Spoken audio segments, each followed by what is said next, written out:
Welcome to Beyond Chips, the Chips GU podcast, where we explore people, projects, and partnerships shaping Europe's semiconductor future.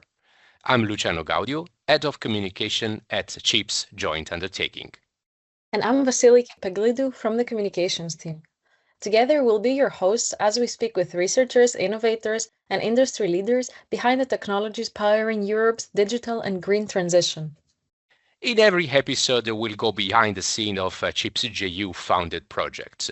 We'll hear stories of collaboration, innovation, and real-world impact, from lab to the fab and practical application.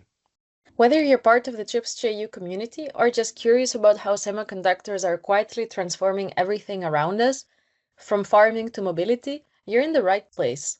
Our conversations are guided by a shared principle: clear, respectful, and inclusive communication, just like how we work every day here at the Chips Joint Undertaking. So let's get started and meet the people behind Europe's chip-powered future.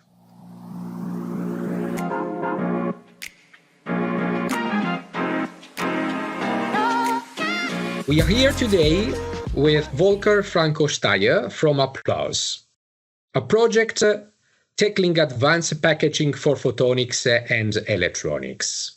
In a rapidly evolving tech landscape where integration and miniaturization are key, Applause is enabling smarter, smaller, and more energy-efficient systems.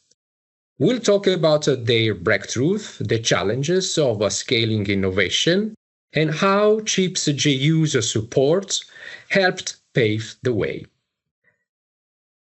Volker, can you briefly introduce Applause and its main objectives?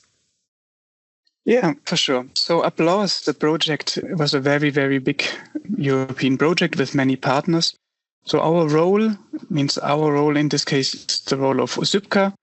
Osypka is a small or medium-sized company, and we are doing medical devices. And our role in the project was the development of short-term implant. And so with this, the device is recording the heart signals and at the same time having additional features that makes the therapeutic effects. Now the therapeutic value is getting higher. So it means doctors are not only seeing the electrical signals, but also seeing signals, for example, of movement. So with this, there are some specific diseases that can be detected with the developed product, but with the classical systems, this wouldn't have been possible.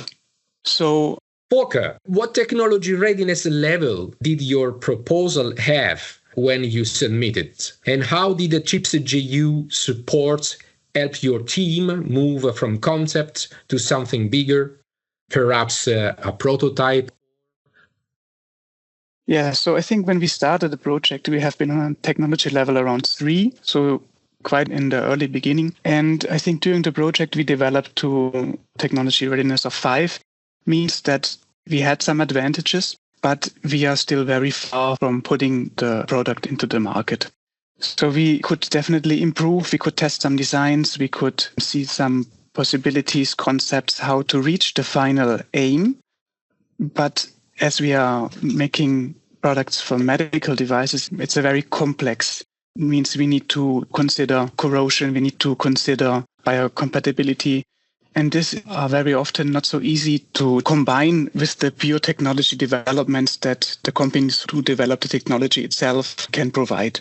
Means we are getting, for example, a sensor, and after the sensor is ready working, we need to find a solution how to integrate it, how to encapsulate, how is the electrical connections, how we can use this with materials that are biocompatible. So these are things that were investigated within this project and will need to be investigated also in the future. So the role of Chips GU, considering the low TRL level, was crucial. I hope that also was a contribution that without it, it would be difficult to have this kind of technology evolution. Is that correct? Totally correct. Yeah, this is a very big issue. Very often we have ideas for new projects, but the developments are so incredibly expensive, and small and medium-sized companies cannot afford to start development from scratch. So we have normally the option to do improvements where we are really, really sure that it will be a success. So this is possible, but also not like 5 a year. More than this is something that the company is needing a lot of time to finance. And yeah, there's not a very high frequency. And products where there are higher risks, we need support. Without it, it would not even be thinkable. You mentioned that you're creating components for medical devices. So what other industries or branches within this industry would you say can benefit from your product? In the end, in the project, there is most of the parts from the technological area. So it means that the technology that is provided or developed can then be transformed in products. And I see a lot of possibilities for the medtech area in general, because one big thing that is enabling new technologies and new products is the miniaturization. And if you compare with sensors that have been developed 20 years ago, they have been super big and not biocompatible and hard to integrate. And this miniaturization is allowing us to equip medical devices with more and more features.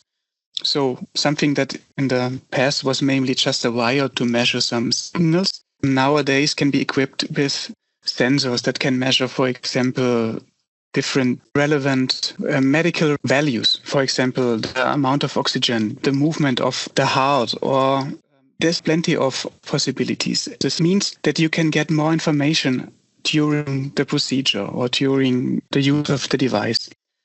And this has a lot of benefits because very often you can identify diseases not only based on one value. So for sure, let's go back to the heart idea. So if a heart stops beating, you can definitely realize this by measuring the heart signals. This is not a problem. But there are plenty of other heart diseases that are not manifesting in this easy way. So the more information you get about the heart or about the organ that you are investigating, the better the scientists can prove their diagnosis and can also react in order to help the patients. Okay, thank you for this information. Are there any particular success stories or pilots you can share? So at Osipka, we are still working on improving the initial developments that have been reached, but we were not the only end users in the applause and also not even in the field. So one of our project partner was Cardiacs, and they are much further with their device.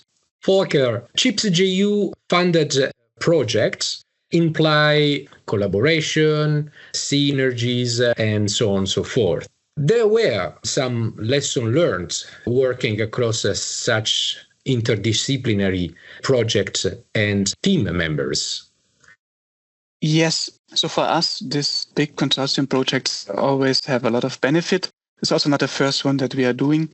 And very often out of this cooperation that normally takes 3 years, you really strongly bond to other companies that are working with similar fields.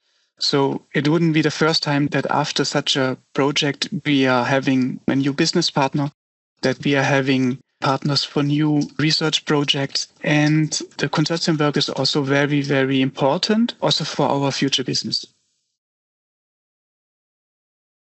You mentioned it's not the first project you're participating in. So what advice would you give to similar projects applying for future funding? So we participated already very big consortium and very small consortium. So sometimes it's just like 2 partners and sometimes there are around 50 partners. So normally the project with few partners, they are more focused. So there's one topic, one idea. They are pushing this one idea very strongly forward. The bigger concepts or bigger projects with many different ideas, they are a little bit more broad. They are more focused on technology and not so much on one business idea, let's say it like that.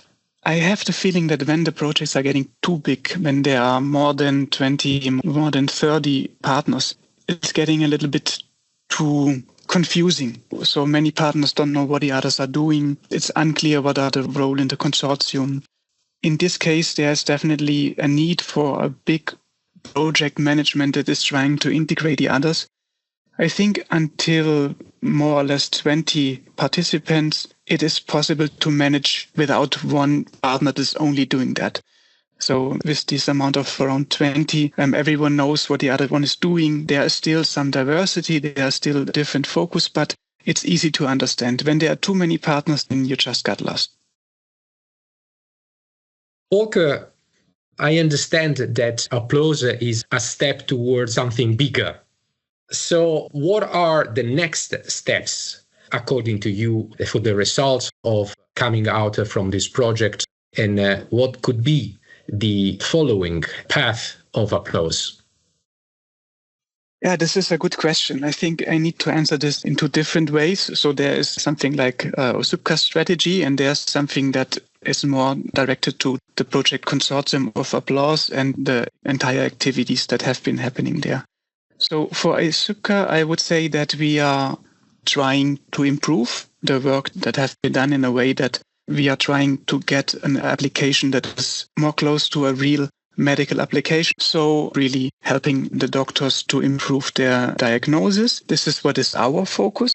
And considering the entire applause project, I think it's important as the role of Europe in the electronic world, or to seeing it globally, was not getting stronger in the last years. We are having a lot of competitors all around the world. I think it's important to keep our position strong, and I think that's why it's super important that projects like Applause are continuing to not lose further relevance in the global market and to strengthen the European position. Thank you very much, Volker. So I think that we can say to our listener to stay tuned to understand better the progress of Applause project, because in the end, the results will be for the benefits of the European citizen. So thank you very much, Volker, and see you at the next opportunity. Thank you very much. Thank you for your time. Thank you both.